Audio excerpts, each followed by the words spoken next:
Hello and welcome friends, welcome to pharma with Gyan. तो AIIMS में office store attendant multitasking staff की जो vacancy रहती है, तो इसमें किस टाइप के क्वेश्चंस आते हैं, प्रीवियस ईयर क्वेश्चन पेपर किस तरीके से रहते हैं और अपकमिंग जो आपका एग्ज़ाम रहने वाला है पटना एम्स में 19 तारीख को आपका पटना एम्स में जो है ऑफिस और स्टोर अटेंडेंट का एग्ज़ाम रहेगा। तो हम देखेंगे कि कैसे क्वेश्चन जो हैं पूछे जाते हैं।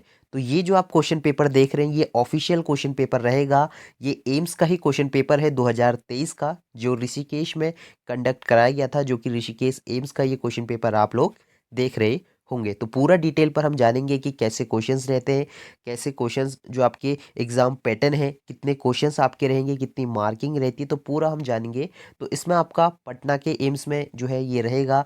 और भी जो वैकेंसी आई है, जोधपुर में हो गया, आपका भुवनेश्वर में हो गया, और जितने भी अन्य जो एग्ज़ाम रहते हैं, तो इसका एग्ज़ाम पैटर्न की अगर हम बात करें तो वो आप एक बार देख लीजिए। उसके बाद क्वेश्चन पेपर पर भी हम बात करेंगे।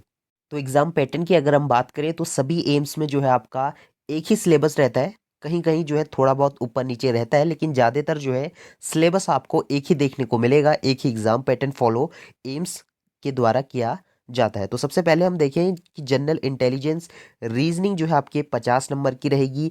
जनरल अवेयरनेस कितने नंबर का है? 50 नंबर का रहेगा। उसके बाद क्वांटिटिव एप्टीट्यूड जो रहेगा आपका 50 नंबर का रहेगा। तो जितना भी ये वैकेंसी रिलीज होती है ये आपका 10 पास के अकॉर्डिंग ही जो है इसमें पूछा जाता है। तो जितने भी आपके 10th क्लास की जो मैथ्स रहती है वो आप अगर अच्छे से तैयारी करें, तो 10th क्लास की मैथ्स अगर आपने करी है तो आप लोग आराम से ये जो एग्ज़ाम को है क्लियर कर पाएंगे। उसके बाद जो है 50 नंबर की जो है आपको इंग्लिश लैंग्वेज देखने को मिलेगी। तो ये आपका कंप्लीट सिलेबस रहेगा एम्स पटना का ऑफिस और स्टोर अटेंडेंट का। अगर आप इसका कोर्स लेना चाहते हैं, प्रीवियस ईयर क्वेश्चन पेपर लेना चाहते हैं, तो उसके लिए भी हमने जो है कोर्स लॉन्च करा है। तो आपको जो है पूरा ये यहाँ पे व्हाट्सअप नंबर दिख रहा होगा, तो इस व्हाट्सअप नंबर पे आप अपनी डिटेल्स व्हाट्सअप करके ये कोर्स को जो है परचेज कर पाएंगे। तो इसमें आपको प्रीवियस ईयर क्वेश्चन पेपर देखने को मिलेगा और नोट्स भी हम आपको प्रोवाइड कराएंगे। जो पोस्ट रहेगी ऑफिस और स्टोर अटेंडेंट की, तो अब देख लेते हैं कि क्वेश्चन पेपर किस तरीके से आपको देखने को मिलेगा। तो देखिए इसमें जो है आपके पहले क्वेश्चन का आंसर आप लोग देख लीजिए। अगर आप सही उत्तर करेंगे तो 1 नंबर मिलता है। अगर आप गलत आंसर इसका देते हैं तो आपका 0.25 नंबर जो है वो कट जाएगा।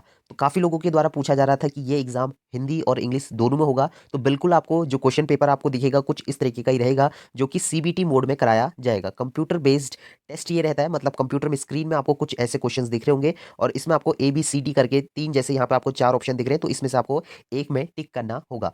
हिंदी और इंग्लिश दोनों में आपको क्वेश्चंस दिखेंगे, ऑप्शन भी आपको हिंदी और इंग्लिश में देखने को मिलेंगे। तो सीधे देखते हैं कि क्वेश्चन किस तरीके से पूछा जा रहा है। तो मेघदूत निम्नलिखित में से किस कवि द्वारा रचित एक गति काव्य है? ठीक है, तो जो आपका मेघदूत है वो किसके द्वारा जो लिरिक्स है पोयम की वो बताई गई है? तो इसका सही उत्तर क्या रहेगा आपका? कालिदास। ठीक है, तो ऐसे क्वेश्चंस आपको देखने को मिलेंगे। देन इसके बाद नेक्स्ट क्वेश्चन जो रहेगा आपका, विजयनगर विजयनगर साम्राज्य के निम्नलिखित शासकों में से कौन सा तुलुवु राज्य का था? ठीक है, तो इसमें जो है बताना है कि जो विजयनगर साम्राज्य था तो उसमें कौन से शासकों का ये रहा था। ठीक है, राज्यवंश जो रहा था आपका तुलुवु कौन से राज्यवंश का था? तो इसका सही उत्तर क्या आप लोग देख रहे होंगे?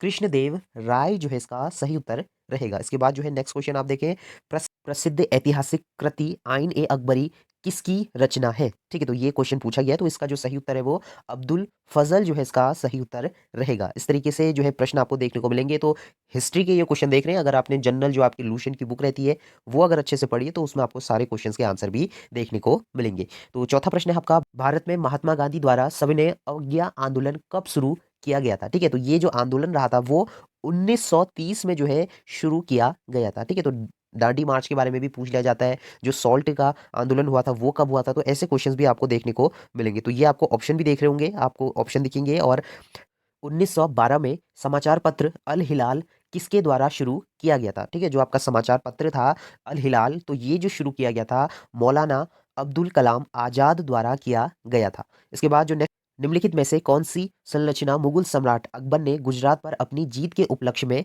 बनाया था? ठीक है, जब वो जीते थे गुजरात में, तो कौन सा जो उनने यादगार चीज बनाई थी, मतलब कहीं कंस्ट्रक्शन किया था, तो वो जो मॉन्यूमेंट्स जिसे हम कहते हैं वो आपका अब्दुल का दरवाजा जो है बनाया गया था, जब वो अपनी गुजरात में जो है जीत करी थी। इस तरीके के क्वेश्चंस रहेंगे। इसके बाद आपका रहेगा, लोकसभा के सदस्य के अधिकारों और विशेषाधिकारों का संरक्षण निम्नलिखित में से कौन करता है। मतलब जो लोकसभा के सदस्य रहते हैं उनके अधिकारों का संरक्षण जो किया जाता है वो लोकसभा अध्यक्ष द्वारा किया जाता है। ठीक है, जो राइट्स रहते हैं आपके वो किसके द्वारा करे जाते हैं? लोकसभा के जो स्पीकर रहते हैं उनके द्वारा किए जाते हैं। इसके बाद नेक्स्ट क्वेश्चन है, नवंबर 2022 तक कितने लोकसभा आम चुनाव हुए हैं? तो ये जो चुनाव हुए हैं वो आपके 17 जो है चुनाव किए गए हैं। 17 चुनाव आपके नवंबर 2022 तक कराए गए हैं। ठीक है, लोकसभा चुनाव, आम चुनाव। ठीक है, तो जनरल के क्वेश्चंस आपको देखने को मिलेंगे जो कि करंट अफेयर्स आप लोग देख रहे होंगे। इसके बाद जो है लोकसभा के प्रथम अध्यक्ष कौन थे? तो काफी बेसिक क्वेश्चन भी आपको देखने को मिलेंगे। मतलब एम्स के ज्यादातर एग्जामों में बेसिक क्वेश्चंस रहते हैं। प्रथम कौन थे, मतलब प्रथम लोकसभा प्राइम मिनिस्टर कौन थे, तो ऐसे क्वेश्चन भी आप देखें तो इसका जो सही उत्तर है आपका लोकसभा का प्रथम सदस्य वो है गणेश वासुदेव मलवकर। ठीक है, मलवेकर जो है इनके सही उत्तर रहेंगे। इस तरीके से नेक्स्ट क्वेश्चन आप देखें, भारतीय संविधान में अंतिम मौलिक कर्तव्य कब जोड़ा गया था? तो ये जो जोड़ा गया था आपका अंतिम मौलिक कर्तव्य 2002 में जो है जोड़ा गया था। ठीक है, तो सही उत्तर क्या रहेगा आपका? बी रहेगा, 2002। इसके बाद है, राज्य के नीति निर्देशक सिद्धांतों को भारत के संविधान एक नवीन विशेषता के रूप में निम्नलिखित में से किसने वर्णित किया?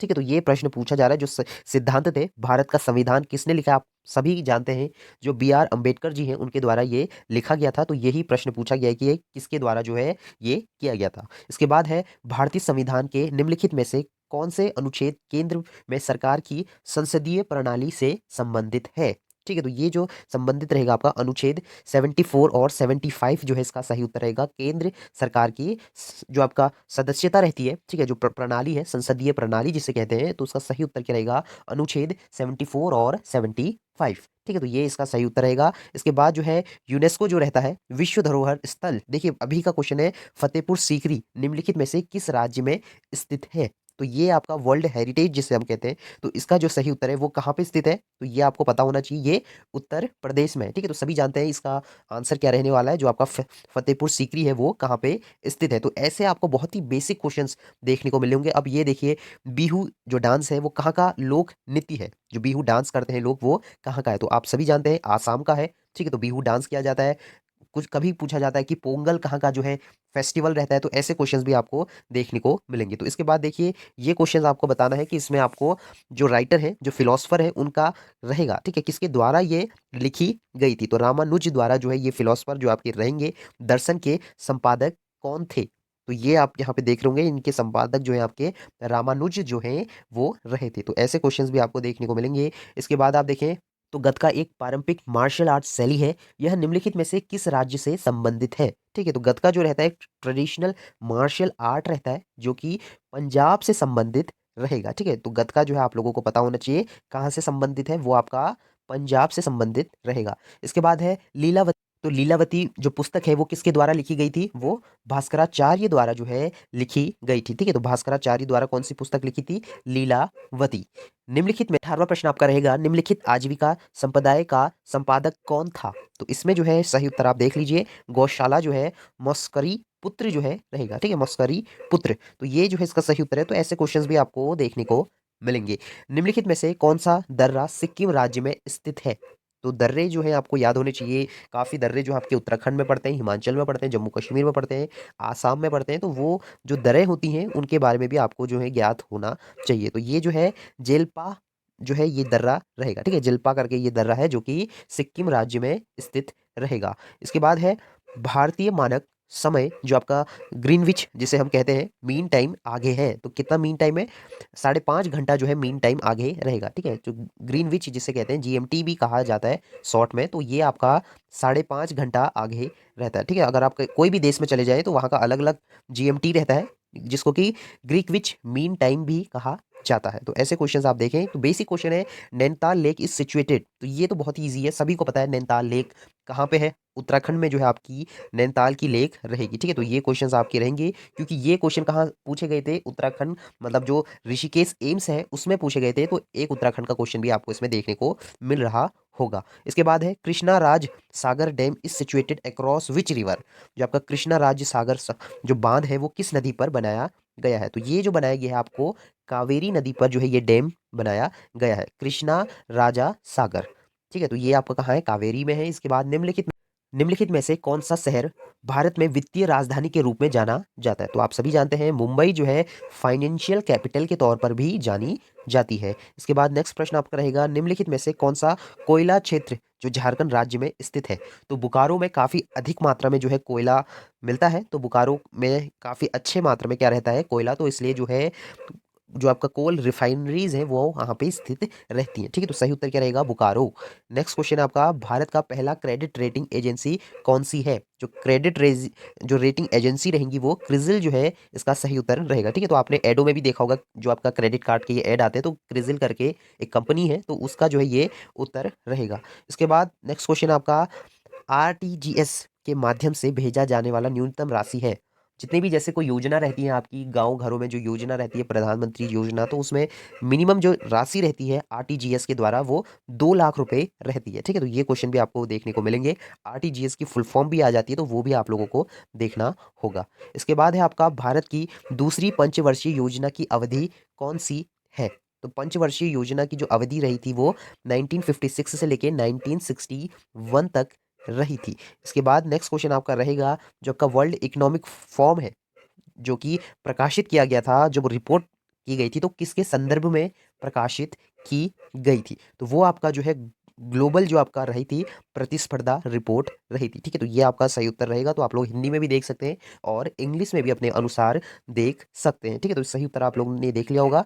इसके बाद नेक्स्ट क्वेश्चन हम देखेंगे, एशिया का सबसे बड़ा जो है 4 मीटर अंतर्राष्ट्रीय लिक्विड मिरर टेलीस्कोप जो है कहाँ पर स्थित है? तो ये आपका उत्तराखंड में ही स्थित है, जो कि नैनीताल के अंदर बनाया गया है और एरिस जो एजेंसी है उनके द्वारा ये बनाया गया है। तो इसका सही उत्तर क्या रहेगा? आपका उत्तराखंड। इसके बाद नेक्स्ट क्वेश्चन आप देखें, भारतीय वायुसेना द्वारा बनाई जो स्वदेशी डेटा लिंक को कहा जाता है? ठीक है, तो डेटा लिंक करके कुछ बनाया गया है जो कि वायु लिंक जो है ये रहेगा। ठीक है, तो वायु लिंक भी इसको कहा जाता है। इसके बाद नेक्स्ट क्वेश्चन है, एआई जो बनाया गया है, एआई प्लेटफॉर्म आपने देखा होगा, एआई द्वारा संचालित विश्व का पहला रेडियो प्लेटफॉर्म का क्या नाम रहा था? तो एआई जीपीटी, देखिए चैट जीपीटी करके आपने सुना होगा, तो उसी तरीके से ये रेडियो जीपीटी करके रहेगा। ठीक है, तो ये आपका रहेगा जो कि रेडियो प्लेटफॉर्म के उस पर बनाया है। ठीक है, एआई का फुल फॉर्म होता है आर्टिफिशियल इंटेलिजेंस। इसके बाद नेक्स्ट क्वेश्चन हम देखेंगे, भारत की पहली क्लोन देसी गिर मादा जो आपकी बच्चा का क्या नाम है? जो गिर जो क्लोन बनाई जाती है, गिर जो फीमेल होती है, मतलब काऊ की फीमेल काफ जिसे हम कहते हैं, जो कि गंगा रहती है। ठीक है, तो गंगा नस्ल नस्ल जो रहती है वो गाय की नस्ल रहती है, जो कि भारत की पहली क्लोन देसी मादा बच्चा का नाम है। ठीक है, तो गंगा जिसका कि नाम रखा गया था। इसके बाद निम्नलिखित में से कौन सा अंतरराष्ट्रीय संगठन का सैन्य गठबंधन समूह है? तो ये है उत्तरी अटलांटिका संघ जो है ये रहा था। ठीक है, संधि संगठन जो है रहा था, नॉर्थ एटलेटिक ट्रीटी जिसे हम कहेंगे। ठीक है, तो ये आपका अंतर्राष्ट्रीय संगठन में जो सैन्य गठबंधन कहते हैं, जो कि उत्तरी अटलांटिक संधि संगठन, इसका सही उत्तर रहेगा। इसके बाद हम नेक्स्ट क्वेश्चन देखेंगे, निम्नलिखित में से कौन सी भाषा संयुक्त राष्ट्र की अधिकारित भाषा में से एक है? तो जो आपका यूएन है, यूनाइटेड नेशन है, तो उसमें कौन कौन सी भाषाएं रहेंगी आप लोग देख लीजिए। तो जो आपकी सरकारी भाषा जिसे हम कहते हैं, ऑफिशियल भाषा, वो अरबिक है। ठीक है, अरबी जिसे हम कहते हैं, अरबी रहेगी। इसके बाद नेक्स्ट क्वेश्चन हम देखें, अंतर्राष्ट्रीय न्यायालय में कितने न्यायाधीश होते हैं? जो आपका इंटरनेशनल कोर्ट है उसमें कितने जज होते हैं? वो 15 न्यायाधीश रहते हैं। ठीक है, तो इसका सही उत्तर कितना है? 15 रहेगा। इसके बाद नेक्स्ट क्वेश्चन हम देखें, सारस सचिवालय कहाँ स्थित है? देखिए सारस का सचिवालय कहाँ पे है? सेक्रेटरी वो आपका रहेगा काठमांडू, जो कि नेपाल में रहेगा। ठीक है, काठमांडू नेपाल की क्या है? राजधानी। इसके बाद है, संयुक्त राष्ट्र सुरक्षा परिषद में कितने अस्थायी सदस्य होते हैं? जो कि नॉन परमानेंट मेंबर जो है वो रहते हैं। तो इसका सही उत्तर क्या रहेगा? 10। ठीक है, तो 10 इसका जो है सही उत्तर रहेगा। इसके बाद जो है नेक्स्ट क्वेश्चन जो पूछा गया है कि बिम्स्टेक करके जो है एक संगठन बनाया गया था 1997 में, तो के माध्यम से अस्तित्व में आया था। तो किसके माध्यम से अस्तित्व में आया था? जो कि बैंकॉक घोषणा के माध्यम से जो है ये अस्तित्व में आया था 1997 में। इसके बाद है, निम्नलिखित में से किस संस्थान ने भारत का पहला नगर पालिका बॉन्ड सूचक लॉन्च किया था? जो बॉन्ड लॉन्च किया गया था वो एनएससी। ठीक है, एनएससी जिसको कि नेशनल स्टॉक एक्सचेंज जिसे हम कहेंगे, जैसे कि आप शेयर मार्केट देखते होंगे, तो यहाँ पे जो है ये चीजें रहती हैं। ठीक है, तो इसका सही उत्तर क्या रहेगा? एनएससी। तो ये आपका कहाँ स्थित किया गया था? पहला नगर पालिका बॉन्ड सूचक। ठीक है, अंतर्राष्ट्रीय श्रम संगठन के बाहरी लेख परीक्षक के रूप में किसे चुना गया? तो ये जो चुना गया गिरीश चंद्र मुर्मू को जो है चुना गया था। तो ये आपका सही उत्तर रहेगा अंतर्राष्ट्रीय लेबर ऑर्गेनाइजेशन के तौर पर। इसके बाद नेक्स्ट क्वेश्चन आप देखें, देखिए करंट अफेयर्स के भी क्वेश्चन आपको देखने को मिलेंगे। तो संधन स्नो फेस्टिवल जो रहा था वो कौन से स्टेट द्वारा जो है होस्ट किया गया था, मतलब कौन से राज्य द्वारा जो है ये कराया गया था? तो इसका सही उत्तर क्या रहेगा? जम्मू और कश्मीर। ठीक है, तो आप लोग समझ गए होंगे स्नो फेस्टिवल है तो या तो जम्मू कश्मीर में होगा या फिर हिमाचल या उत्तराखंड में से ही एक जगह होगा। तो सही उत्तर क्या रहेगा? जम्मू और कश्मीर जो है ये रहेगा। तो आपको करंट अफेयर्स भी अच्छे से देखना होगा। निम्नलिखित में से किस देश ने इंटरनेशनल बैक कैट एयरलाइंस जो है का प्रस्ताव रखा था? इंटरनेशनल बिग कैट एयरलाइंस का प्रस्ताव रखा था। तो ये जो है भारत द्वारा ही कराया गया था। इसके बाद हम नेक्स्ट क्वेश्चन देखेंगे, निम्नलिखित में से किस देश ने साझी बौद्ध विरासत पर पहली अंतर्राष्ट्रीय सम्मेलन की मेजबानी की? तो ये आपका जो है शेयर्ड बुद्ध हेरिटेज जो रहा था, जो कि होस्ट किया गया था इंटरनेशनली कॉन्फ्रेंस जो कि रहा था इंडिया। ठीक है, तो इंडिया इसका जो है सही उत्तर रहा था, भारत जो है इसका सही उत्तर रहेगा। इसके बाद नेक्स्ट क्वेश्चन है, इसके बाद जो है नेक्स्ट क्वेश्चन हम देखेंगे, विश्व स्तर पर हरितिक उपभोक्ता दिवस कब मनाया जाता है? जो ग्रीन कंज्यूमर डे है वो कब मनाया जाता है? हरितकी उपभोक्ता दिवस जो कि 28 सितंबर को मनाया जाता है। ठीक है, तो कुछ इंपॉर्टेंट डेट्स भी आपको याद करनी होंगी कि विश्व दिवस कब मनाया जाता है, योग दिवस, और जितने भी जनरल जो आपके डेट्स रहती हैं उन पर भी आप लोगों को अच्छे से याद करना चाहिए। इसके बाद जो नेक्स्ट क्वेश्चन है, वियना सम्मेलन किससे संबंधित है? ठीक है, तो ये जो सम्मेलन आपका संबंधित है वो ओजोन परत को संरक्षण करने के लिए रहता है। ठीक है, तो ओजोन लेयर आपने पता होगा कि किस तरीके से बचाव करती है, जो पैराबैंगनी किरणें आती हैं उससे हमें बचाती हैं। तो ये इसके संरक्षण के लिए एक सम्मेलन आयोजित कराया जाता है। तो ये रहेगा। ठीक है, तो ये आपके सारे क्वेश्चंस रहेंगे। इस तरीके से एचई लक्ष्य निम्नलिखित में से किस सम्मेलन से संबंधित रहेगा? तो जैव विविधता पर सम्मिलित ये सम्मेलन रहता है, एचई टारगेट करके ये आपका सम्मेलन कराया जाता है। तो इस तरीके से जो है अलग-अलग सम्मेलन रहते हैं, तो आप लोगों को सम्मेलन भी आपको थोड़े बहुत याद होने चाहिए। इसके बाद है, निम्नलिखित में से कौन-सा राष्ट्रीय उद्यान एशिया शेर का प्राकृतिक प्रयास है? ठीक है, तो ये जो रहेगा आपका गिर नेशनल पार्क, जिसमें कि जो आपके नेचुरल हैबिट और जो आपके लायंस रहते हैं, जो आपके शेर रहते हैं, वो आपके पाए जाते हैं। तो गिर नेशनल पार्क में ये चीज़ें आपको रहेगी। राष्ट्रीय उद्यान जो है एशियाई शेरों के लिए प्रसिद्ध है, जिनको कि प्राकृतिक तौर पर वहाँ रखा जाता है, जो कि गिर नेशनल पार्क रहेगा। ठीक है, तो ये सारी चीजें रहेंगी। इसके बाद है समताप मंडल में ओजोन को ऑक्सीजन अणुओं से निम्नलिखित में से कौन सा परिवर्तित करता है? ठीक है, तो कन्वर्ट किस में करता है? ऑक्सीजन को, जो कि क्लोरीन एटम जो है वो करता है, जो आपका कन्वर्ट करता है ओजोन को इनटू ऑक्सीजन मॉलिक्यूल इन सेटोस्फेयर। तो वो आपका क्या है? क्लोरीन जो है ये काम को करता है। ठीक है, तो ये क्वेश्चंस भी आपको देखने को मिलेंगे। अब पांचवा क्वेश्चन है, क्योटो प्रोटोकॉल 1997 में अपनाया गया एक अंतर्राष्ट्रीय समझौता है जिसका उद्देश्य को कम करना है। तो उद्देश्य क्या कम करना है? तो सही उत्तर जो आपका रहेगा वो ग्रीन हाउस गैस रहेगा। तो ग्रीन हाउस गैस किससे होती है वो भी पूछ लिया जाता है। तो CO2 के कारण भी जो है ग्रीन हाउस गैस का इफेक्ट आपको देखने को मिलेगा। तो 50 क्वेश्चन हमने कंप्लीट कर दिए हैं। आगे के क्वेश्चन हम नेक्स्ट सीरीज में करेंगे। तो यहाँ पर आप देख सकते हैं अब मैथ्स के क्वेश्चन शुरू हो गए हैं, जो आपके जनरल मैथ्स के क्वेश्चन आपने देखे। तो नेक्स्ट सीरीज में हम आगे जो मैथ्स के क्वेश्चन है उनको करेंगे। अगर आपको previous year question paper, mock test या फिर इसके नोट्स आपको चाहिए तो आप लोग जो है जल्द से जल्द हमसे जुड़े। आपको वो सारी डिटेल्स जो है व्हाट्सएप पर मिल जाएंगी। व्हाट्सएप नंबर आपको देखने को मिल रहा होगा, तो व्हाट्सएप में जाकर ये सारी डिटेल्स से आप लोग जो है ये कोर्स प्रोवाइड कर सकते हैं, जिसमें कि आपको प्रीवियस ईयर क्वेश्चन पेपर और नोट्स, जो स्टडी मटेरियल है वो भी प्रोवाइड हो जाएगा। जो प्राइस रहेगा कोर्स का, जो कि 299 रहेगा। ठीक है, तो 299 आप लोग पे करें, आपको सारी चीज़ें बिल्कुल सही से मिल जाएंगी। ठीक है, नोट्स और previous year question paper, mock test भी आपको देखने को मिलेंगे। तो मिलते हैं नेक्स्ट वीडियो में, तब तक के लिए बाय बाय।